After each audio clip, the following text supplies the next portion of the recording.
এইবার বলেন তো মসজিদ কার ঘর? আল্লাহর ঘর। ঘর তো তুমিও বানাইছো, আমিও বানাইছি। তোমার বাবা যেমন ঘর বানাইছে তুমিও তেমন ঘর বানাইছো তোমার সন্তানের জন্য। তোমার বাবাও ঘর বানাইছে তোমার জন্য, তুমিও বানাইছো তোমার সন্তানের জন্য। কিন্তু আল্লাহ তাআলা কিন্তু একটা ঘর বানাইছেন, আল্লাহ কিন্তু একটা ঘর তৈরি করছেন। আল্লাহ বলেছেন ইন্না আউওয়ালা বাইতি উদিআ লিন-নাস লাল্লাযী বিবাক্কাতা মুবারাকান ওয়া হুদাল লিল আলামিন। আল্লাহু আকবার। আপনাদের বিরক্ত করতে চাই না, বারবার কোরআন থেকে তেলাওয়াত হওয়ার সঙ্গে সঙ্গে জোর আওয়াজে বলবো আল্লাহু, একটু জোরে বলেন আল্লাহু।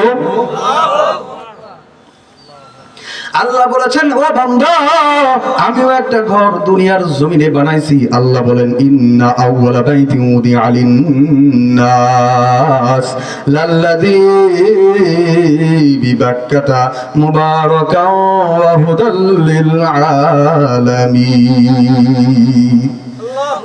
আমি আল্লাহ দুনিয়ার জমিনে একটা ঘর বানাইছি।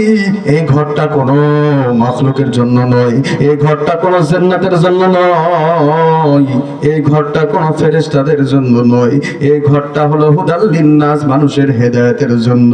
যে ঘরটা মক্কা নগরে, যাকে বলা হয় মক্কা নগরী, মক্কা নগরীতে কাবা ঘর বাইতুল্লাহ, আল্লাহ তাআলা কিন্তু একটা ঘর বানাইছেন। ও বন্ধু তুমিও তো একটা ঘর বানাইছো, আল্লাহ তো একটা ঘর বানাইছে। কিন্তু আল্লাহ তাআলা বলেছেন এই ঘরটা শুধু সাধারণ ঘর নয়, মানুষের হেদায়েতের মশালের ঘর আমি আল্লাহ বানাইছি। আল্লাহর হাবিব বলেছেন, আল্লাহর হাবিবও কিন্তু মসজিদ তৈরি করেছেন, আল্লাহর হাবিবও কিন্তু ঘর তৈরি করেছেন, ঘরটার নাম হলো মসজিদ। আল্লাহর হাবিব যখন মক্কা থেকে মদিনায় করেছেন সফর, যেই সাহাবীকে নিয়ে করেছেন সফর, ওই সাহাবীর নাম হলেন সাধারণ কোনো সাহাবী নয়, উম্মতের ফার্স্ট ক্লাস সাহাবী হলেন হযরতে আবু বকর। এই আবু বকরকে সাথে নিয়ে আল্লাহর পয়গম্বর যখন মক্কা থেকে মদিনায় করেছেন সফর, মক্কা থেকে মদিনায় যাওয়ার পথে কুবা পল্লীতে আবু আইয়ুব আনসারীর বাড়িতে আল্লাহর পয়গম্বর ঢুকেছেন, আল্লাহর পয়গম্বর মেহমান হয়েছেন। আল্লাহর পয়গম্বর কুবা পল্লীতে আবার একটা মসজিদ নির্মাণ করেছে। শুধু তাই নয়, তাই নয়, আল্লাহর পয়গম্বর আলাইহিস সালাতু ওয়াস সালাম ওই কুবা পল্লী থেকে যখন হিজরত করে মদিনায় প্রবেশ করলেন, মদিনায় যাওয়ার পরে আল্লাহর পয়গম্বর কিন্তু একটা ঘর তৈরি করছেন, যে ঘরটাকে বলা হতো তখনকার মদিনার মসজিদ, মদিনার মসজিদ, যাকে এখন বলা হয় মসজিদে নববী। কথা বলেন ঠিক না বা ঠিক? মসজিদে নববী আল্লাহর পয়গম্বর তৈরি করলেন। আল্লাহর পয়গম্বর তৈরি করার পরে কিছুদিন যায়, মসজিদে মুসল্লির সংখ্যা বাড়ে, দিন যায় মুসল্লির সংখ্যা বাড়ে। যতটুকু আল্লাহর পয়গম্বর ঘর নির্মাণ করেছিলেন মসজিদের জন্য, এই জায়গাটা মুসল্লি দিয়ে পরিপূর্ণ হয়ে যায়। এমন হয়ে গেল সাহাবায়ে কেরাম বাইরে বাইরে নামাজ পড়া শুরু করলো। মসজিদের বাইরে সাহাবায়ে কেরাম যখন নামাজ আদায় করা শুরু করলো, আল্লাহর পয়গম্বর সাহাবীদেরকে বলে, এই সাহাবায়ে কেরাম, দিন যায় মসজিদের মুসল্লির সংখ্যা বাড়তেছে, মসজিদের জায়গার সংকুলান হচ্ছে না, মসজিদটা সংকীর্ণ হয়ে গেছে, মসজিদটা আরো একটু বড় করা দরকার। সাহাবায়ে কেরাম ডাক দিয়ে আল্লাহর পয়গম্বর কি বললেন বুঝতে পারে নাই। আল্লাহর পয়গম্বর ডাক দিয়ে কয়, সাহাবায়ে কেরাম বুঝবে না কেন? যতটুকু মসজিদ বানাইছিলাম, দিন যাইতেছে মুসল্লির সংখ্যা বাড়তেছে, মসজিদ যতটুকু ছিল এতটুকুই আছে। মসজিদে মুসল্লির সংখ্যা যখন বাড়ছে, মসজিদের জায়গা কিন্তু ছোট হয়ে গেছে, মুসল্লি আর মসজিদের ভিতরে আসতেছে না। মসজিদে মুসল্লির জায়গা না হওয়াতে মসজিদের বাইরে বাইরে নামাজ আদায় করতেছে। সাহাবায়ে কেরামদের কষ্ট হয়। আল্লাহর পয়গম্বর বলে, আয় সাহাবায়ে কেরাম, দিন যায় মুসল্লির সংখ্যা বাড়ে, কিন্তু আমার আপনার বর্তমান উক্তি, দিন যায় মুসল্লির সংখ্যা আপনার মহল্লার কথা বলেন, একটু আওয়াজ করে বলবেন। দিন যায় মসজিদে মুসল্লির সংখ্যা বাড়ে না কমে? আল্লাহর পয়গম্বরের উক্তি হলো দিন যায় মসজিদে মুসল্লির সংখ্যা বাড়ে, কিন্তু আমার আপনার উক্তি বর্তমানে মসজিদের জায়গা হয়েছে বড়, মুসল্লি কেসে কমে। মসজিদ বড় কিন্তু মুসল্লি নাই। আমার আপনার উক্তি বর্তমানে মসজিদ ভাঙ্গে ছোট ছোট করা লাগবে, কারণ ফজরের সময় 4 জন, এশার সময় 2 জন, মাগরিবের সময় 5 জন, জোহরের সময় 5 জন। এই হলো আমাদের মুসল্লির অবস্থা। আসলে আমাদের কলিজায় কিন্তু আল্লাহর ভয় আছে। আল্লাহর ভয় যদি তোমার কলিজায় থাকতো, তাহলে মসজিদে মুসল্লির আর জায়গা দেওয়া সম্ভব হইতো। বুঝতেছেন তো আমার কথা? আল্লাহর ভয় যদি আমার কলিজায় থাকতো, তাহলে মসজিদে মুসল্লির সংখ্যার অভাব হইতো না। আল্লাহর ভয় আমার কলিজায় নাই, আপনার কলিজায় নাই। শীতের রাত্র মুয়াজ্জিন ডাকতেছে, হাইয়া আলাস সালাহ, আস-সালাতু খায়রুম মিনান নাওম। মুসল্লি চিন্তা করে নামাজ থেকে ঘুম ভালো। কথা বুঝেন নাই? মুসল্লি চিন্তা করে, হুজুর যা কয় কোগা, আমার কোনো আপত্তি নাই, নামাজ থেকে আমার কাছে ল্যাপি ভালো। কথা বলেন ঠিক না ঠিক? মুয়াজ্জিন কি বলে জানেন? রাত্রি হয়েছে শেষ, জেগেছে প্রভাতী আলো, এখন তো শীতের রাত, ও মুসল্লিরা ল্যাপ কাটা ছাড়ো। কিন্তু আমি মুসল্লি ওই মুয়াজ্জিনের উত্তর দিয়ে বলি, ও মুসল্লি শুনিয়া রাখো, তোমার কলিজায় কিন্তু আল্লাহর ভয় নাই। এত এলাকাগুলোতে মসজিদ হয়েছে, প্রত্যেকটা এলাকাতে মাইক চলতেছে, প্রত্যেকটা মসজিদে মসজিদে আজান হইতেছে, তোমার কানে বসতেছে। ফজরের সময় তুমি লাপের ভিতর থেকে বের হও না, কম্বলের ভিতর থেকে বের হও না। ও ভাই, 5,000 10,000 টাকা খরচ করিয়া তুমি কম্বল কিনেছো, তুমি মনে করছো ওই কম্বলের ভেতরে ঢুকিয়া তুমি ভালো ঘুম পারবা? না না না, ওই কম্বল তোমার বিরুদ্ধে সাক্ষী দিয়া ওই কম্বল জাহান্নামের আগুন হয়ে দেখা দিবি। কথা বলেন ঠিক না ঠিক? কি বলে মুয়াজ্জিন সুন্দর করে ডাক দিয়ে বলে, মুসল্লিরা আস-সালাতু খায়রুম মিনান নাওম। রাত্রি হয়েছে শেষ, জেগেছে প্রভাতী আলো। ও মুসল্লি কেটা ছাড়ো, মসজিদে আসো। আমি মুসল্লি ডাক দিয়ে কই, হুজুর শুনো, এখন তো শীতের রাত, সবকিছু সব ছাড়ো, আমি এখন কম্বলের ভিতরে ডুইগা পড়ছি, আর বের হমু। অথচ মুসলমান তুমি গুরুত্ব দাও কেমনে? কেমন গুরুত্ব তোমার ভিতরে? একটা মোবাইলে যখন রিংটোন বাজে, কল আসে, কেউ কল দিয়েছে, তুমি খাইতে বসছো, কেউ কল দিল, মোবাইলে কে কল দিয়েছে, জরুরি ভাবে দেখতে যাও। কথা বলেন ঠিক না ঠিক? খাওয়া ছেড়ে আগে বলতেছো, এ বেটারে কে কল দিল, নিয়ে আসো মোবাইলটা। তুমি পেশাব করতে ঢুকছো, কে কল দিয়েছে, পকেট থেকে মোবাইল বের করে বলতেছো, ভাই একটু পরে কথা বলতেছি।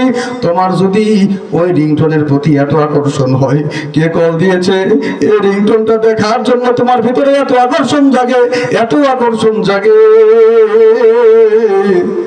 যে আল্লাহ তোমাকে দিনের ভিতরে 5 বার 6 বার ডাকতেছে, ওই আল্লাহর জন্য তোমার কলিজায় কি একবারও আকর্ষণ হয় না?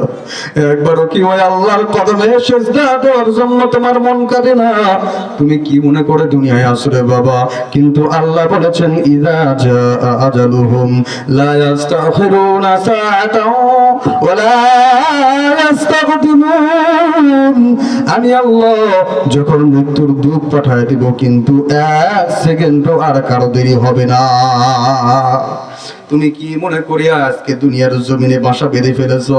দুনিয়াকে তুমি তোমার সামনে রাখছো, আখিরাতকে তোমার পিঠের পিছনে রাখছো। অথচ তোমার মনে করতে হবে, আমার বাবা দুনিয়াতে থাকতে পারে নাই, আমি থাকতে পারবো না। ও বাবা রে, তোমার বাবা থাকতে পারে নাই, তোমার মাও থাকতে পারে নাই, আজকে তুমি তাদের সন্তান হওয়ার পরেও তুমিও থাকতে পারবে? তাহলে কিসের এত বড়াই, কিসের এত অহংকার? কেন তোমার এত অহংকার? আল্লাহ বললেন, আমি আল্লাহ তোমাদের জন্য একটা ঘর তৈরি করছি। আল্লাহ পয়গম্বর একটা ঘর তৈরি করলেন, মসজিদে নববী তৈরি করার পরে আল্লাহর পয়গম্বর ডাক দিয়ে বলে, এ মুসল্লিরা, এ সাহাবায়ে কেরাম, দিন যাইতেছে, মুসল্লির সংখ্যা বাড়তেছে, মসজিদের জায়গা আর হয় না। আমি পয়গম্বর বললাম, মান বানা লিল্লাহি মসজিদান বানাল্লাহু লাহু বাইতান ফিল জান্নাহ। সুবহানাল্লাহ। আল্লাহর পয়গম্বর বললেন, ও সাহাবায়ে কেরাম, আমি বলে দিলাম, মসজিদের সামনে যে জায়গা আছে, এই জায়গা যদি আল্লাহর কোনো বান্দা এই মসজিদের জন্য দিয়ে দেয়, আমি আল্লাহর কাছে বলে বলে তার জন্য জান্নাতটা বরাদ্দ কইরা দেব।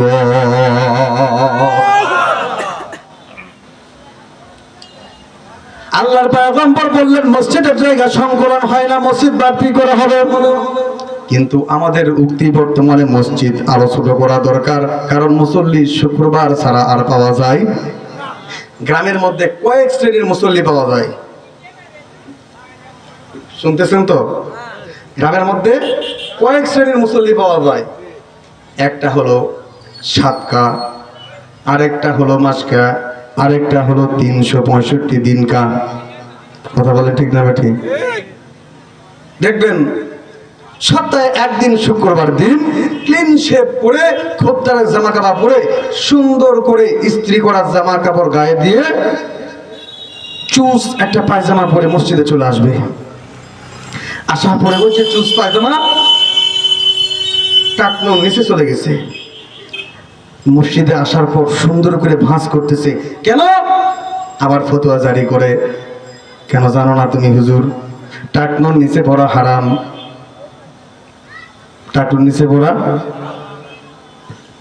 সুন্দর করে ক্লিন শেভ করে, খুদ্দার একটা জামা গায়ে দিয়ে, সুন্দর করে আতর সুরমা লাগায়া 7 দিন পর একদিন মসজিদে ঢুকেই সুন্দর করে পায়জামাটা উপরে তুলেই ডাক দিয়ে কয়, এই জানিস তো রে, চুলগুড়ার নিচে পায়জামা পরা হারাম। এরকম মুসল্লি আছে না নাই? আছে না নাই? নাকি বাস্তব বলতেছি না? বাস্তব। আবার দেখবেন সভাপতি হয়েছে এমন সভাপতি মাহফিলের, অনেক মোটা একটা দামি কাপড় পরিধান করে স্টেজে উঠছে, বেচারার দাড়ি পর্যন্ত নাই। স্টেজে উঠে ভাষণ দিতেছে, সালাম আলাইকুম, সালাম আলাইকুম, সালাম আলাইকুম, আসসালামু আলাইকুম, আসসালাম নাই। অথচ বেচারা সালামটাও ঠিক মতো জানে, অথচ সালাম দেওয়া কিন্তু পয়গম্বরের সুন্নত। কার সুন্নত? এ উম্মত, একটু আওয়াজ করে বলো, সালাম দেওয়াটা কার সুন্নত? আল্লাহর পয়গম্বর বলেছেন, আসসালামু ক্বাবলাল কালাম, সালাম দিবা তুমি কথা বলার আগে, তোমার সালামটা যেন তোমার মুখ থেকে বের হয়ে যায়। কিন্তু আল্লাহর বান্দা বর্তমানে এমন পরিস্থিতির ভিতরে আমরা পড়ছি, মোটর সাইকেল কিনছি, একটা পাম্প দিচ্ছি আর যাচ্ছি, রাস্তায় দেখা হলে কথা বলেন ঠিক না বা ঠিক? কথা বলতে হবে ঠিক না বা ঠিক? ও বেচারা কিন্তু সালাম জানে। হ্যাঁ, আফসোস, আফসোস। এই যে 1.5 ইঞ্চি জিহ্বা, আরে 150 টাকার জিহ্বা তুই নড়াইতে পারিস না, আর 4 কেজি 5 কেজি 3 কেজি ওজনের কাল্লাটা তুই জুগাই কি বুঝাইতে চাস?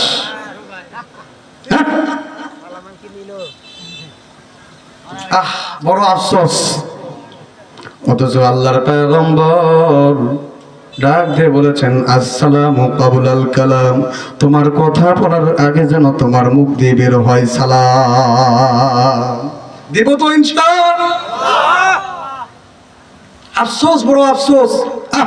150 টাকার জিহ্বা তুমি নড়াইতে পারো না, তোমার কাজ দিয়ে একটা মানুষ যায়, তুমি মোটরসাইকেল পাইছো আর পিকআপ টানতেছো, তোমার সালাম দেওয়ার জন্য তোমার জিহ্বাটা নড়াতে পারতেছো না, মাথাতে তুমি হুম বোঝাও, এখন যে সালাম নিচ্ছে ও কয় হুম,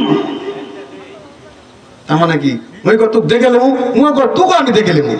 কথা কোন ঠিক না ভাই? অথচ সালাম আম্মা জান আয়েশা সিদ্দিকা ডাক দিয়ে বলেন, আল্লাহর পয়গম্বরকে আমি সালাম দেওয়ার জন্য দরজায় দাঁড়ায় থাকতাম। আল্লাহর পয়গম্বর ঘর থেকে বের হয়েছেন, মসজিদে নামাজ শেষ করে আমার ঘরে আসবেন, আমি দরজায় দাঁড়ায় আছি আয়েশা। আল্লাহর পয়গম্বর ঘর দিয়ে প্রবেশ করার সঙ্গে সঙ্গে আমি আয়েশা আগে বলবো আসসালামু আলাইকুম ইয়া রাসূলুল্লাহ, কিন্তু খোদার কসম করে বলি আমি আমার স্বামীর জীবন দশায় কোনোদিন আগে সালাম দিতে পারি না। ও স্বামীরা যারা আজকে কথা শুনতেছেন, যাদের বিবাহিত জীবন রয়েছে, যাদের বউ বাড়িতে আছে, স্পষ্ট বলে দিচ্ছি আজকে যাই আগে সালাম দিবেন আপনার বিবিরে, পারবেন তো ইনশাআল্লাহ? আজকে ওয়াজ শুনে একটা আমল করবেন, বাড়িতে গিয়ে সালামটা পৌঁছায় দিবেন তো ইনশাআল্লাহ। আজকে একটা সুন্নত হইলেও আদায় করব, বাড়িতে গিয়ে আমার বিবিরে সালাম দিব। এখন যদি এমন হয় কোনোদিন সালাম দেন নাই, আমার ওয়াজ শুনে যায় যদি এখন কোন ওই মুফতি আহসানুল্লাহ সাহেব আজকে আমাদের সালাম শিখায় দিছে, বউকে সালাম দেওয়ারই লাগবে, ঠিক আছে আসসালামু আলাইকুম ওয়া রাহমাতুল্লাহ বিবি যান। এখন বিবি ও তো সালাম দিয়ে তো অভ্যস্ত করেন নাই, হঠাৎ করে সালাম দিছেন, বিবি কয় ওয়াজ শুনে কি আজকে ঢং ধরলেন নাকি? সারা জীবন আসে কই এই জরিনা দরজা খোল, আজকে ওয়াজ শুনে পীরসাহেব হয়ে গেলেন নাকি? ও মায়েরা যারা কথা শুনতেছেন, এখনো যারা ঘরের ভিতরে আছেন, কথাগুলো মনোযোগ দিয়ে শুনবেন।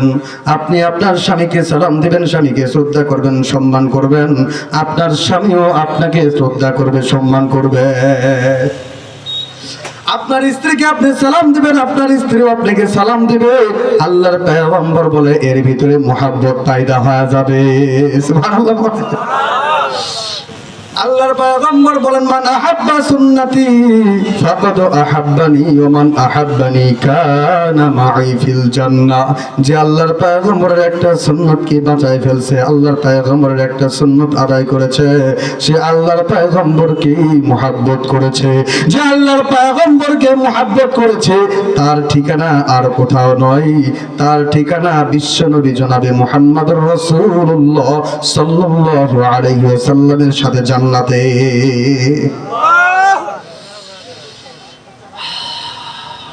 একটা আমল শিখে যান, মুসলমান ভাইয়ের সাথে দেখা হইলেই আসসালামু কাবুলাল কালাম, কথা বলার আগে মেরে দিব সালাম, পারবো?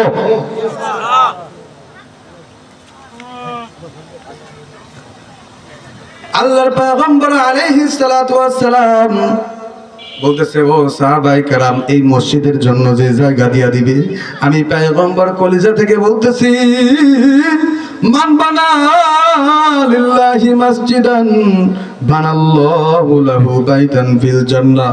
যে আল্লাহর ঘরের জন্য মসজিদের সামনের জায়গাটুকু দিয়া দিবে, আমি আল্লাহর পয়গম্বর তার জন্য জান্নাতের ভিতরে বালাখানা তৈরি করে দিব।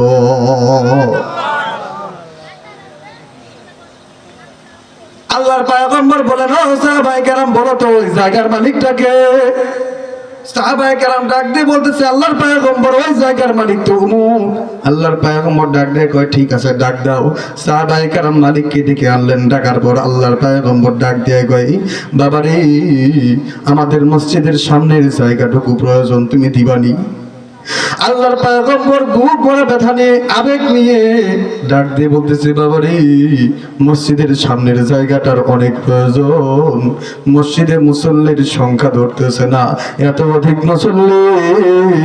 মুসল্লিগণ বাহিরে নামাজ আদায় করতেছে, মসজিদের জায়গার সামনে যে জায়গাটুকু আছে আমি পয়গম্বর চাই ওই জায়গা তুমি মসজিদের জন্য দিয়া দাও, প্রয়োজনে তোমার জন্য আমি আল্লাহর কাছে ওয়াদা করে নিচ্ছি তোমাকে জান্নাতটা দিয়া দেব। মালিক ডাক দেয় ঠিক আছে দিতে পারি, আর শর্ত আছে, টাকা দিতে হবে নগদ। আল্লাহর পয়গম্বর ডাক দেয় কত নিবা? ডাক দেয় কই এত হলে এই জায়গা আমি দিয়া দিব। আল্লাহর পয়গম্বরের কলিজাটা ছিঁড়ে যায়। আল্লাহর পয়গম্বর সাহাবায়ে কেরামের দিকে তাকায়, ও সাহাবায়ে কেরাম কে এমন আসনি এই জায়গাটা ক্রয় করে দিবা? সাহাবারা ডাক দিয়ে বলে, ইয়া রাসূলুল্লাহ, আমাদের এমন একটা পরিস্থিতি আমাদের সামনে দাঁড়ায় গেছে পরিস্থিতি, ইয়া রাসূলুল্লাহ আমাদের পকেটটা ফাঁকা, 1 টাকা আমাদের কাছে দেয়। আল্লাহর পয়গম্বরের কলিজা ছিঁড়ে যায়। মসজিদের সামনের জায়গাটা কিভাবে হবে? আল্লাহর পয়গম্বর সাহাবীদের দিকে তাকায়, সাহাবায়ে কেরাম ডাক দিয়ে বলেন, ইয়া রাসূলুল্লাহ আমাদের কাছে 1 টাকা না করিও নাই। আল্লাহর পয়গম্বর বুক ভরে ব্যথা নিয়ে, আবেগ নিয়ে আল্লাহর পয়গম্বর কান্নামাখা মলিন চেহারা নিয়ে মসজিদ থেকে চলে গেলেন। সাহাবায়ে কেরাম পরামর্শ করলেন কিভাবে আল্লাহর পয়গম্বরকে খুশি করা যায়, আল্লাহর পয়গম্বরের মুখে কিভাবে হাসি ফোটানো যায়। সাহাবায়ে কেরাম বলতেছে, ঠিক আছে চলো, সবচাইতে আমাদের প্রসিদ্ধ একজন ধনী, নাম তার ওসমান। একটু আওয়াজ করে বলবেন। আল্লাহ তাআলা বলেছেন আমি আল্লাহ কিন্তু একাই ধনী। আল্লাহ বলেছেন আমি আল্লাহ কিন্তু একাই ধনী। আল্লাহর পয়গম্বর বলেছেন আমার ওসমানও কিন্তু ধনী। সুবহানাল্লাহ। সাহাবায়ে কেরাম ডাক দিয়ে বলে, ঠিক আছে চলো ওসমানের কাছে যাই। ওসমান তো ব্যবসায়িক মানুষ, ওসমানের কাছে অনেক টাকা পয়সা থাকে। সাহাবায়ে কেরাম সকলে জোটলা বেঁধে চলে গেলেন ওসমানের বাড়িতে। ওসমানের বাড়ির কাজের লোক ডাক দিয়ে বলেন, কি হয়েছে তোমাদের? সাহাবায়ে কেরাম ডাক দিয়ে কই, ওসমান কই?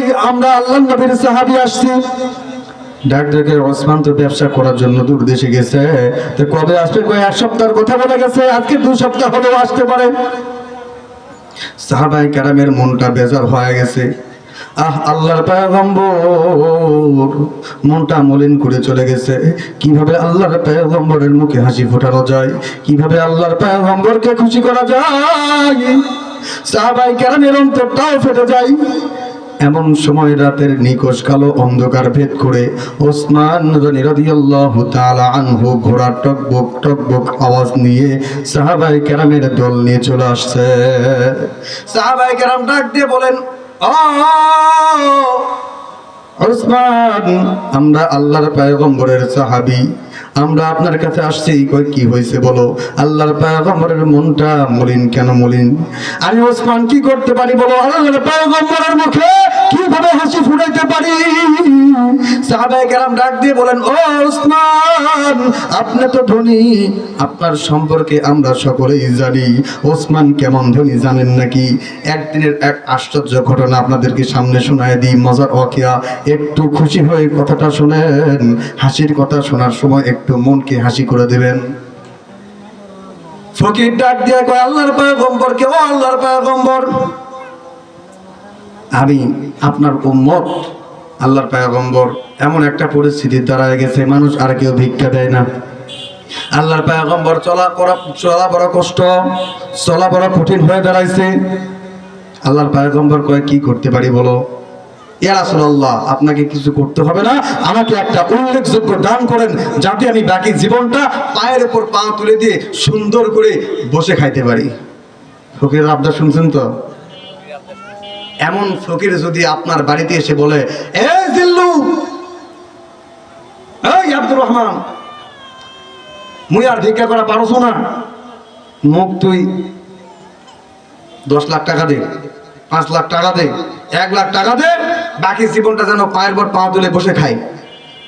আপনার মেজাজ ঠিক থাকবে? থাকবে না? আপনাদের মনে থাকবে নাকি? আপনাদের কি অবস্থা আমি জানি না। আমার কাছে যদি এরকম কেউ বলে 10,000 টাকা দেন হুজুর, আগে মনে হয় কান সরা ফাটাই দিই, তারপরে বলি তুই আমার সংসার তুই কাঁদে নে, তোর ঝোলা আমার দে।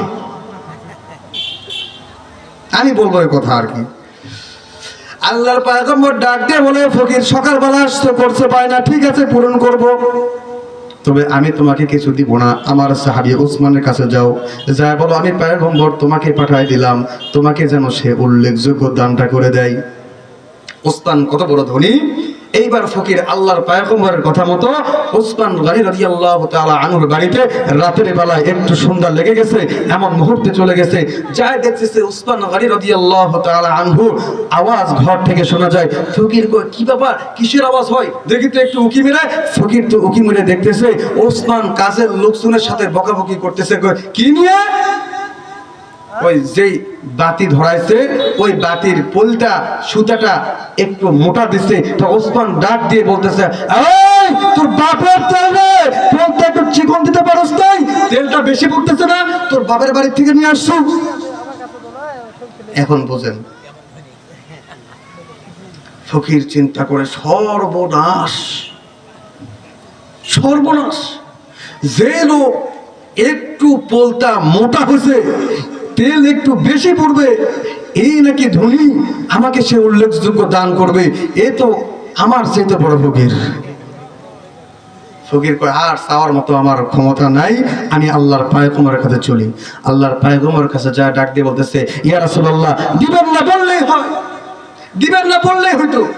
কয় কেন, কি হয়েছে? ইয়া রাসূলুল্লাহ, যে দৃশ্য দেখছি আপনি তারা বলেন ধনী, ও তো সবচেয়ে বড় হার গিফটটা। কে? আমি দেখলাম একটু সলতাটা মোটা হয়েছে, এ নিয়ে কাজের লোকজনের সাথে বকাবকি শুরু করছে, একটু তেল বেশি পড়বে, এই নিয়ে যে বকাবকি করতে পারে সে কি আমারে উল্লেখযোগ্য দান করতে পারে? আল্লাহর পয়গম্বর মুস্কি হেসে দিলেন। ফাতাবাসসামান নবী সাল্লাল্লাহু আলাইহি ওয়াসাল্লাম। মুস্কি হাসি দেওয়া কিন্তু আল্লাহর পয়গম্বরের একটা সুন্নাত। আল্লাহর পয়গম্বর মুস্কি হেসে ডাক দিয়ে বলতেছে, তুমি কি তার সাথে সাক্ষাৎ করেছো? তুমি কি বলেছো আমি পয়গম্বর তোমারে পাঠাইছি? কই না, বলা হয় নাই। যে দৃশ্য দেখছি চাওয়ার সাহস আর হয় নাই। ও ঠিক আছে, যাই বলো আমি পয়গম্বর পাঠাইছি। ইয়া রাসূলুল্লাহ, আজকে যা দেখছি আর আজকে যাব না, কারণ সকালের দিকে যাবো না। ফকির সকালবেলা চলে গেছে, দেখতেছে ওসমান করে কি উকির মেরে দেখতেছে ওসমান গনি রাদিয়াল্লাহু তাআলা আনহু চিনির দানা, মিষ্টির মতো দানাগুলা নাড়ায় দিছে। তো এই পিপিলিকা গুলা চিনির দানা মুখে নিয়ে হেঁটে যাইতেছে। একটু কালো কালো সাইজের বড় পিঁপড়া গুলা, কাটা পিঁপড়া না হারা পিঁপড়া কি যেন বলে, তো এই পিঁপড়া গুলা চিনির দানা মুখে নিয়ে চলে যাইতেছে। তো ওসমান রাদিয়াল্লাহু তাআলা আনহু করছেন কি, পিপিলিকা গুলাকে ধরছে আর মুখ থেকে চিনির দানাগুলা খোসায় নাই, আর একটা একটা করে রাখে আর কয়, এই পিঁপড়া, তোর বাপের চিনি তুই যে লিয়ে যাস, তোর বাপ কি কিনে দিছে রে, তুই লিয়ে যাস কে? ফকির এই দৃশ্য যখন দেখছে চিন্তা করে, সর্বনাশ, সর্বনাশ। যে লোক পিঁপড়ার মুখ থেকে চিনির দানা খুলে দিতে পারে, ওই লোক আমারে উল্লেখযোগ্য দান করতে পারে? ফকির কয় না, আর চাওয়া যাবে না, আল্লাহর পয়গম্বরের কাছেই যাই। ইয়া রাসূলুল্লাহ, আমি ফকির মানুষ, আমার সাথে এই মশকরা আর ঠাট্টা না করলে হইতো না। আল্লাহর পয়গম্বর কয় কি হয়েছে? ইয়া রাসূলুল্লাহ, যে দৃশ্য দেখছি। কয় কি দেখছো তুমি? ইয়া রাসূলুল্লাহ, আমি দেখতেছি চিনির দানা পিপিলিকা নিয়ে যাইতেছে। কতটুকু বানিয়ে যাবে? পিঁপড়ার মুখ থেকে চিনির দানাগুলা খুলে নেয় আর ফেলে দেয়। এই লোক যে হার কিপটা, ওই লোক আমাকে উল্লেখযোগ্য দান করতে পারে না। ইয়া রাসূলুল্লাহ, আমার দানের আর প্রয়োজন নেই। আল্লাহ রাসূল কয় সমস্যা নাই, যায় বলো আমি পয়গম্বর তোমারে পাঠাইছি। এবার একটু রোদ উঠছে। ওসমান গনি রাদিয়াল্লাহু তাআলা আনহু রোদের ভিতরে একটু তুলা শুকানোর জন্য দিছে। হালকা হালকা বাতাস হয়, বাতাস হলে তুলাগুলা নড়ে না। তুলা যখন বাতাসে উড়ে যায়, হালকা হালকা তুলাগুলা যখন উড়ে যাবার লাগছে, ওসমান গনি রাদিয়াল্লাহু তাআলা আনহু রুমালটা এইভাবে খুলে একটা একটা করে এইভাবে ধরতেছে, তুলাগুলা ধরতেছে আর থুতেছে, আর ডাক দেখো, এ বাতাস, তুলা আমি ওসমানের টাকাতে ক্রয় করছি, তুই কেন ওরা নিয়ে যাস? সুবহানাল্লাহ বলবেন না? আল্লাহর পয়গম্বর, আল্লাহর ওলিরা এইরকম হয়, আল্লাহর পাগলরা এইরকম হয়, পয়গম্বরের পাগলরা এইরকম হয়, নবীর মুহাব্বতকারী, নবীর আশিকরা এমনই হয়। ওসমান গনি রাদিয়াল্লাহু তাআলা আনহু যখন তুলাগুলা সুন্দর করে ধরতেছে আর রাখতেছে আর বলতেছে, এই বাতাস, তুই আমার তুলে নিয়ে যাস, রাখ। ফকির কয় সর্বনাশ, আগে যা দেখছি তাও একটু মাঠের মধ্যে ছিল, এটা তো বেমাপ, এটা আর হবে না। এমন মুহূর্তে ওসমান গনি রাদিয়াল্লাহু তাআলা আনহুর ব্যবসায়িক কাফেলা একসাথে উট মাল বোঝাই করে নিয়ে আসতেছে। সকল উটের ভিতরে ব্যবসায়িক মালগুলা রয়েছে। ওসমান গনি রাদিয়াল্লাহু তাআলা আনহুর 100 উট যখন চলে আসছে, এমন মুহূর্তে ফকির কয় যা হয় হোক, এবার ওসমান গনি রাদিয়াল্লাহু তাআলা আনহুর সাথে সাক্ষাৎ করেই যাব। ওসমান গনি রাদিয়াল্লাহু তাআলা আনহু ঘুরে দাঁড়াইছেন, আর ফকির ডাক দিয়ে কয় আসসালামু আলাইকুম ইয়া ওসমান, হে ওসমান। এমন মুহূর্তে ব্যবসায়িক কাফেলা এসে সালাম দিচ্ছেন, আসসালামু আলাইকুম। ওসমান গনি রাদিয়াল্লাহু তাআলা আনহু ব্যবসায়িক কাফেলার দিকে কথা বলার আগে বলতেছে, তুমি আগে সালাম দিছো, তোমার কি হয়েছে বলো, কি জন্য তুমি আমার কাছে আসছো? ডাক দিয়ে কয়, ও নবীর সাহাবী ওসমান, আমি আল্লাহর পয়গম্বরের কাছ থেকে আসছিলাম, আমি একজন ফকির, আমি একজন দরিদ্র, আল্লাহর পয়গম্বর আমারে পাঠাইছে, তুমি যেন উল্লেখযোগ্য দান আমারে করো। ওসমান গনি রাদিয়াল্লাহু তাআলা আনহু বলতেছে, ঠিক আছে, তোমার আল্লাহর পয়গম্বর পাঠাইছে, কোনো সমস্যা নাই। আল্লাহর পয়গম্বর শুধু পাঠাইছে অল্প একটু দান নেওয়ার জন্য নয়, উল্লেখযোগ্য দান নেওয়ার জন্য, যে দান করলে আমার বাকি জীবনটা বসে থেকে খাইতে পারবো, এমন একটা দান করো তুমি। ওসমান গনি রাদিয়াল্লাহু তাআলা আনহু ডাক দিয়ে বলতে, ঠিক আছে, এই যে 100 উট মাল বোঝাই করে নিয়ে আসতেছে, এই যে তোমার সামনে হাজিরা দিছে, এর ভিতর থেকে একটা উট মাল সহ তোমারে দিয়া দিলাম। তোমার 100 উটের ভিতরে যে উটটা তোমার পছন্দ, সেই উটটা তুমি নিয়ে নাও। ফকির কত চালাক, কই ওসমান ঠিক আছে, আপনি আরেকবার বলেন। ওসমান ডাক দেয়, কই এই 100 উটের ভিতরে যে উটটা তোমার পছন্দ হয়, একটা উট মাল সহ তুমি নিয়ে নাও, আমি ওসমান কোনো বাধা দেব না। ফকির ডাক দেয়, কই ওসমান রাদিয়াল্লাহু তাআলা আনহু আরেকবার যদি বলতেন মনে ভালো হয়। ওসমান গনি রাদিয়াল্লাহু তাআলা আনহু ডাক দিয়ে কয়, তুমি আল্লাহর পয়গম্বরের কাছ থেকে আসছো, আমি ওসমান তোমারে বলে দিচ্ছি, আমি ওয়াদার কোনো নড়চড় করব না। 100 উটের ভিতরে যে উটটা তোমার পছন্দ হয়, একটা উট মাল বোঝাই সহ তুমি বাড়িতে নিয়ে চলে যাও। ফকির ডাক দেয়, কয় ওসমান ঠিক আছে, আমি যদি উট নিই মাল সহ, তাহলে সামনের যে উটটা আছে সেই উটটাই আমি নেব। উটের একটা বৈশিষ্ট্য হচ্ছে, সামনের উট, প্রথম উট যেদিকে যাবে বাকি উট ওই দিক দিয়ে, এটা উটের একটা বৈশিষ্ট্য। উট এমন একটা প্রাণী যার আলোচনা আল্লাহ তাআলা কোরআনের ভিতরে করেছে। ওসমান গনি রাদিয়াল্লাহু তাআলা বলেছেন, ফকির রে, যে উটটা তোমার পছন্দ সেই উট তুমি নিবা, একটা উট। ফকির কয়, ঠিক আছে, আমি যদি উট নিই সামনের উটটাই নেব। বোঝেন, একটা উট যদি সামনের উট নাই, বাকি 99 উট ওই উটের পিছনে পিছনে চলে যাবে, তাহলে ওই 100 উটের মালিক ওই ফকির হয়ে। ফকির কিরকম প্যাঁচটা মেরে দিয়েছে। ফকির ডাক দেয়, কয় ওসমান ঠিক আছে, আপনি যেহেতু ওয়াদা করেছেন, একটা উট নেব, সামনের উটটাই নিয়ে নেব। ওসমান রাদিয়াল্লাহু তাআলা আনহু ডাক দিয়ে বলতেছে, আমি নবীর সাহাবী, আমি ওসমান কোনোদিন ওয়াদা থেকে ফিরবো না, আমি যে ওয়াদা করেছি তোমার জন্য পূরণ করতেছি। আল্লাহর পয়গম্বর পাঠাইছে, আল্লাহর পয়গম্বরের মুখে হাসি ফোটানোর জন্য, তোমার যেই উটটা পছন্দ সেই উটই তুমি নিয়ে নাও। একটা উট যখন বলছে সামনের উটটা নেব, উটের চালক ডাক দেয়, ওসমান দাঁড়ান দাঁড়ান, উট তো আমি চড়াই, আমি ভালো জানি। ওর কি হয়েছে? ওই সামনের উটটা যদি আপনি দিয়ে দেন, বাকি 99 উট ওই উটের পিছনে পিছনে যাবে, তাহলে ওই 100 উটের মালিক ওই ফকির হয়ে যাবে। ওসমান রাদিয়াল্লাহু তাআলা ডাক দিয়ে বলতেছে, ঠিক আছে, কোনো অসুবিধা নাই, কোনো অসুবিধা নাই। আমি ওসমান বলেছি, ওই 100 উটের মালিক সে হয়ে যাবে। ওসমান কত বড় ধনী, 100 উট ওই ফকিরকে দিয়ে দিচ্ছেন। ফকির তো আশ্চর্য, ওসমান আসলেই তো ধনী। ওই ওসমান গনি রাদিয়াল্লাহু তাআলা আনহুর নিকটে সাহাবায়ে কেরাম চলে আসছেন, মনে আছে নি আপনাদের? ওসমান গনি রাদিয়াল্লাহু তাআলা আনহুকে ডাক দিয়ে বলতেছে, ওসমান ও ভাই, আল্লাহর পয়গম্বরের চেহারাটা বড় মলিন, আল্লাহর পয়গম্বর বড় কষ্টে আছে, আল্লাহর পয়গম্বরের চেহারাটা বড় মলিন হয়ে গেছে। ওই কেন? আল্লাহর পয়গম্বর বলেছিলেন মসজিদের সামনের যে জায়গা আছে ওই জায়গাটা মসজিদের জন্য দিয়ে দিবে। আল্লাহর পয়গম্বর বলেছেন তার জন্য জান্নাতটা বরাদ্দ করে দিবে। কিন্তু ওসমান সামনের জায়গার মালিক হলেন অমুক ব্যক্তি, সে তো দিতে রাজি নয়, সে টাকা নেবে, এত টাকা নেবে, এত টাকা হইলে দিবে, কিন্তু আমাদের কাছে একটা টাকাও কানা করিও নাই। উসমান কিভাবে আমরা ওই জমিনটা ক্রয় করে দেব, কি করে দিব? উসমান ডাক দেয়, কয় ও সাহাবায়ে কেরাম, তোমরা যে কথা বললা, আল্লাহর পয়গম্বর কি ওয়াদা করেছেন?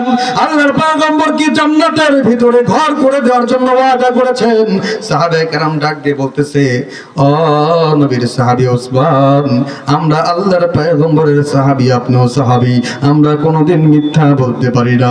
আল্লাহর পয়গম্বর বলেছেন, মান বানা লিল্লাহি মসজিদান বানাল্লাহু লাহু বাইতান ফিল জান্নাহ। যে মসজিদের জন্য জায়গা দিয়া দিবে, আল্লাহর ঘরের জন্য যে জায়গা দিয়া দিবে, আমি পয়গম্বর তার জন্য জান্নাতের ভিতরে বাগান তৈরি করে দেব। আল্লাহর পয়গম্বর এই ওয়াদা করে গিয়েছেন। ও নবীর সাহাবী ওসমান, আপনাকে আবার বলতেছি, আপনি কি ওই জায়গা কিনে দিবেন নাকি?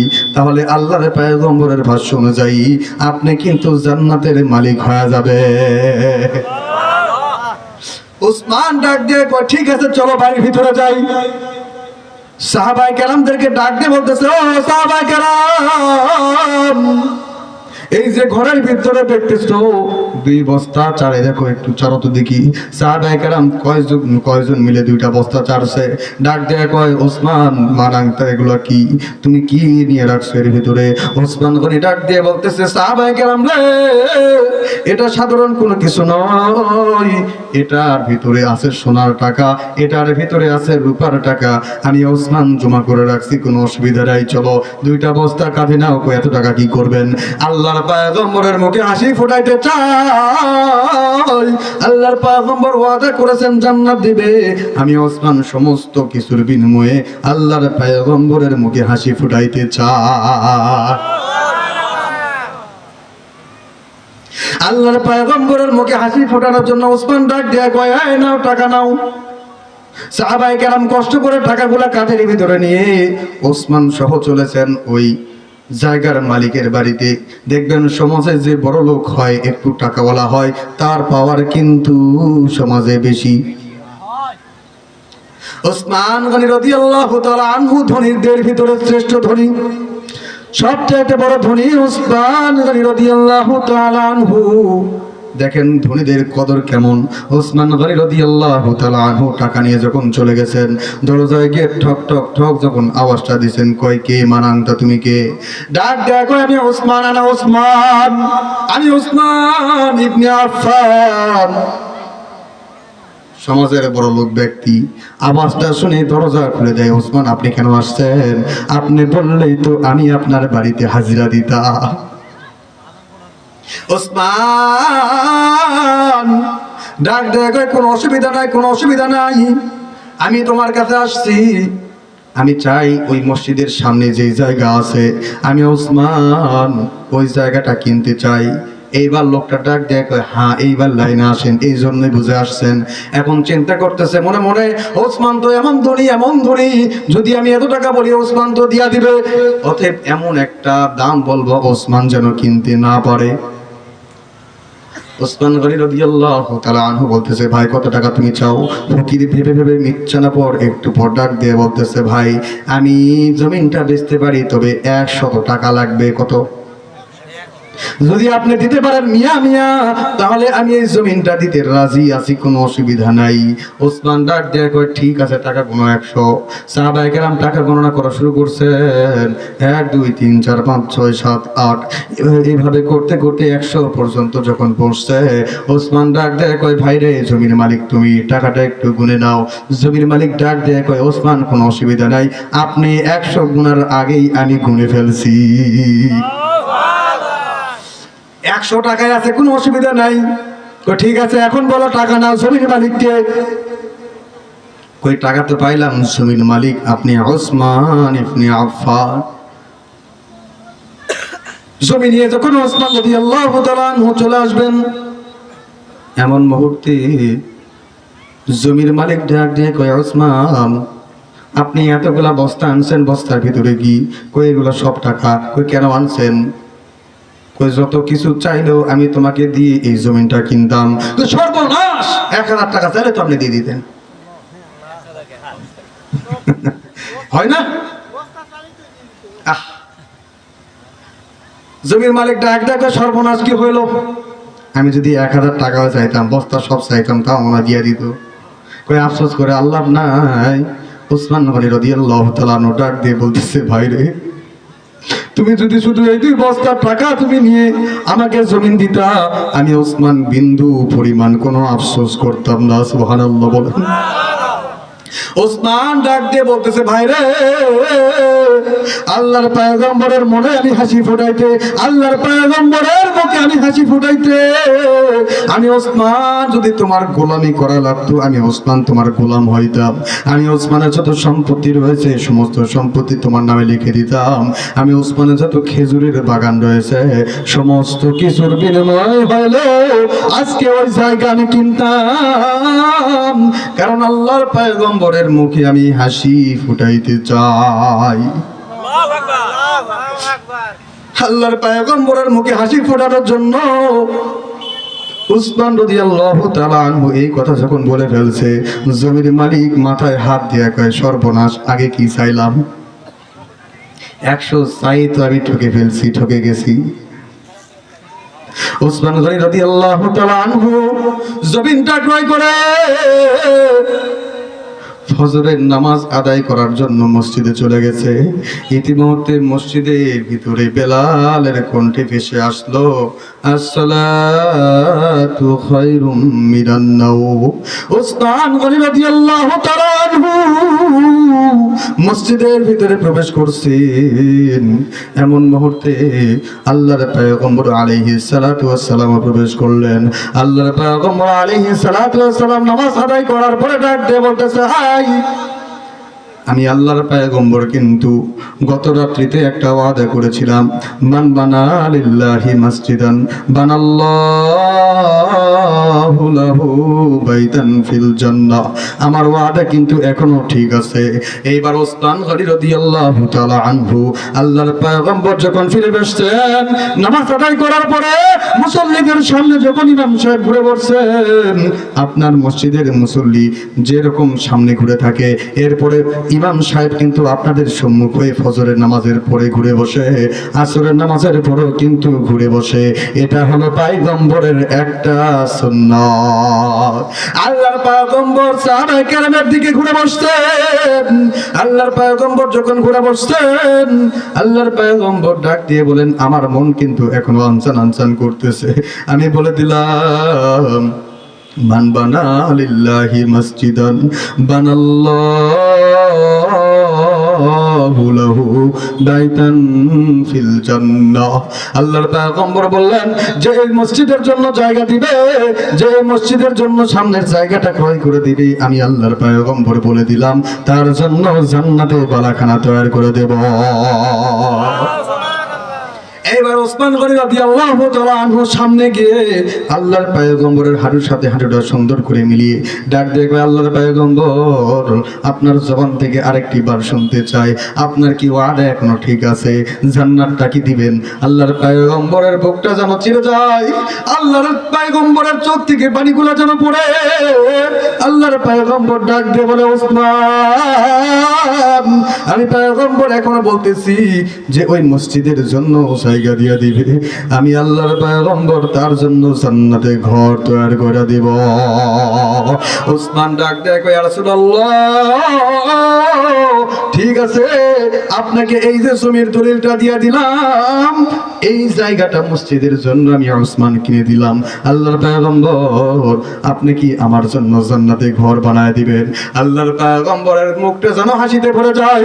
আল্লাহর পয়গম্বরের মুখ থেকে যেন মুক্তার দানার মতো হাসিটা বের হয়ে যায়।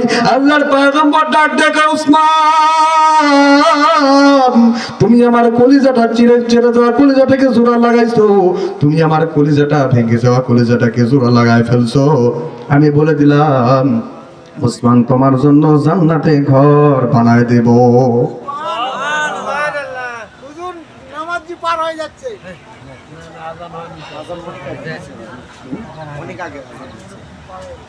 ও আল্লাহর পয়গম্বর, আপনি আপনার জন্য, আপনার মুখে হাসি ফোটানোর জন্য এই জায়গাটা কিনে দিয়েছি। আল্লাহর পয়গম্বর, আপনার ওয়াদা অনুযায়ী আপনি কি আমার জন্য জান্নাতে ঘর তৈরি করে দিবেন? আল্লাহর পয়গম্বর ডাক ডাকে, কোনো অসুবিধা নাই, আপনার জন্য মসজিদে জায়গা দেওয়ার কারণে আমি আপনার জন্য জান্নাতে কিন্তু ঘর তৈরি করে দেব। ওসমান গনি রাদিয়াল্লাহু তাআলা আনহু নবীর মুখে হাসি ফুটাইছে। শুধু এই হাদিসটা এমন হাদিস নয়, তার জন্যই খাস নয়। আপনাদের মসজিদে কাজ চলতেছে, আপনার মসজিদে যদি আপনি সদকায়ে জারিয়ার জন্য মসজিদের জায়গা দিয়ে দেন, মসজিদের জন্য আপনি ইট দিয়ে দেন, মসজিদের জন্য আপনি সিমেন্ট দিয়ে দেন, বালু দিয়ে দেন, রড দিয়ে দেন, মসজিদের জন্য আপনি টাকা পয়সা দিয়ে সহযোগিতা করেন, বুদ্ধি দিয়ে সহযোগিতা করেন, শ্রম দিয়ে সহযোগিতা করেন, আপনার জন্য এই উক্তি আল্লাহ আপনার জন্য জান্নাতে বালাখানা তৈরি করে দিবে। শুধু তাই নয়, মসজিদে আপনি আজান দিয়েছেন মসজিদের শুভাকাঙ্ক্ষী হয়ে, শুধু তাই নয়, মসজিদে আপনি কাজ করেছেন, নিজের শ্রম ব্যয় করেছেন, আপনি বাইরে খাটিলে 500 টাকা ইনকাম করতে পারলেন, আপনি গরিব মানুষ, টাকা ইনকাম করেছেন, বাইরে করেন নাই, আপনি ইনকাম করলেন আল্লাহর ঘর মসজিদে, আপনি শ্রম দিয়েছেন, ওই 500 টাকা আল্লাহ তাআলা হাসরের ময়দানে আপনাকে উপহার স্বরূপ দান কইরা দিবে। তাহলে